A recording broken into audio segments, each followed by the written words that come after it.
Au Maroc, la tension reste très vive à Jrada où les manifestations se poursuivent. Les manifestations qui avaient vite tourné en scène de confrontation avec la police dans cette ancienne ville minière. Naïma Chekchek.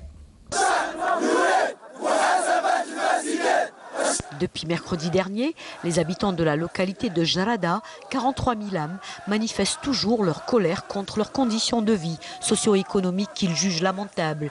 Et c'est en raison de l'arrestation de 4 leaders du mouvement de contestation dénommé Hirak que les manifestations ont repris avec des heurts qui ont fait 312 blessés chez les forces de l'ordre et 32 chez les manifestants selon des statistiques officielles. Nous avons perdu confiance en toute chose. Nous avons perdu toute la confiance en l'État. Nous tenons rancune à l'État parce qu'au moment où nous attendions des solutions promises quant à une alternative économique, c'est la répression qui nous a été opposée en lieu et place.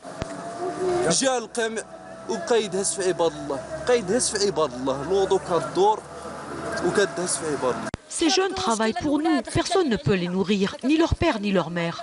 Tout est mort. Les uns sont en prison, un autre à l'hôpital a eu la tête éclatée, 2 sont en cellule.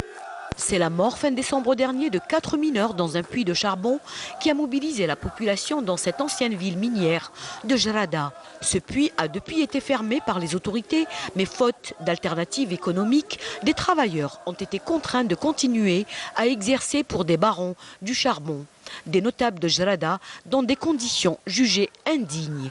Depuis 1998, pas moins de 44 personnes sont décédées dans les mines de charbon.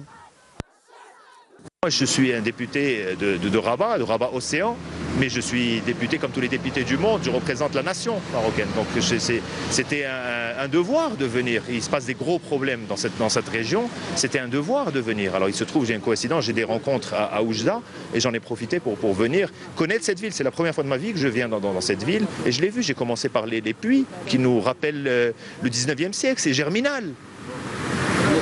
Il faut le savoir ça.